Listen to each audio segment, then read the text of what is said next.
रब्बी इश्रह ली सदरी वयस्सिर ली अमरी वहलुल उक़दतम मिन लिसानी यफ़क़हू क़ौली। बिस्मिल्लाहिर्रहमानिर्रहीम। अस्सलामु अलैकुम बच्चों। जी बच्चों, मैं हूँ आपकी उर्दू की मुअल्लिमा शाहीना। आप सब कैसे हैं? अल्लाह ताला आप सबको अपनी हिफाजत में रखे।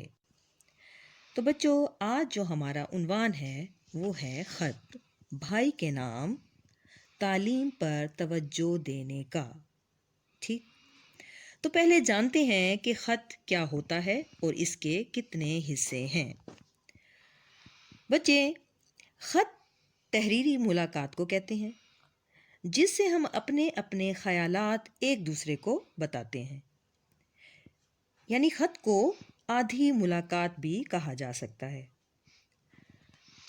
अगरचे हम एक दूसरे को देख तो नहीं पा रहे होते, मगर हम अपने एक दूसरे को अपने जो है हालात से आगाह कर रहे होते हैं। ये तो है जी ख़त का तारुफ। अब बच्चों, ख़त को कितने हिस्सों में तकसीम किया गया है? ख़त के तकरीबन 6 हिस्से होते हैं या 7 हिस्से होते हैं। आए लिख कर देखते हैं। जी बच्चों, हमारा जो टॉपिक है वो है जी भाई के नाम, तालीम पर तवज्जो देने का ख़त। तो मैं आपको बता रही थी ख़त के हिस्से। तो ख़त के मैंने बताया आपको 6 हिस्से होते हैं या 7 हिस्से बनाए जाते हैं। अभी है जी कमरा इम्तहान और तारीख, डेट वगैरह, तो इसको पहला हिस्सा कहेंगे। ये है जी पहला हिस्सा, यानी आपके जगह का नाम जहां से आप ख़त लिख रहे हो, यानी और तारीख, ये ख़त का पहला हिस्सा कहलाएगा, मकाम और डेट। इसके बाद आप जो दूसरा हिस्सा है वो उसको कहते हैं अलकाब, यानी कि आप जिसको ख़त लिख रहे हो उसका जो नाम है या कोई उसका जो रिश्ता है उसको आप लिखेंगे और बाद में आप ये फजाया भी लगाएंगे। यानी हम लिख रहे हैं, हमारा टॉपिक है भाई के नाम, तो हम अपने भाई के नाम लिख रहे हैं, तो आप क्या लिखोगे? प्यारे भाई अहमद, या कोई भी नाम आप लिखना चाह रहे हो लिख सकते हो। ठीक, ये है ख़त का दूसरा हिस्सा, इसको अलकाब कहते हैं, यानी कि बुलाना, अलकाब से नवाजना, यानी कि हम आप किस रिश्ते से उसको बुलाते हो। ख़त का तीसरा हिस्सा है जी हम आदाब, तस्लीमात या अस्सलाम वालेकुम। ठीक है, इसको ख़त का तीसरा हिस्सा कहा जाता है, यानी अस्सलाम वालेकुम ख़त का तीसरा हिस्सा, इसको आदाब या तस्लीमात या अस्सलाम वालेकुम कहते हैं। ये हिस्सा नंबर 2 है। ये हमारा 2 हो गया, यानी कि अलकाब। नंबर 3 पे अस्सलाम वालेकुम, ये ख़त का तीसरा हिस्सा है।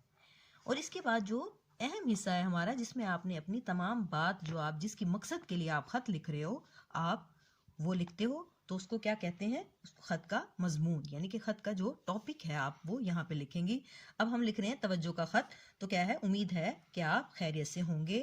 आपके स्कूल की तरफ से मुझे इत्तला मिली कि आप जो है पढ़ाई पर तवज्जो नहीं दे रहे, दिलचस्पी नहीं ले रहे, तो अपने खेल कूद में आप अपना वक्त ज़ाया कर रहे हो। जो भी आप इसमें लिखना चाह रहे हैं अपने भाई को, तो भैया ये सोचें कि हमारे जो वालिदैन हैं हमारे लिए कितनी मेहनत करते हैं और हमारे लिए जो है तालीमी अखराजात को जो हासिल करने के लिए कितनी सख्त मेहनत करते हैं। तो हमें यह क्या है, आपको इस पर उसको तवज्जो दिलानी है कि आप उसको, अपने पैसे को, हमारे पेरेंट्स के ज़ाया ना करें, उनकी मेहनत को ज़ाया ना करें और अपनी पढ़ाई पर तवज्जो दें। ये हमारा जो हो गया मजमून हो गया।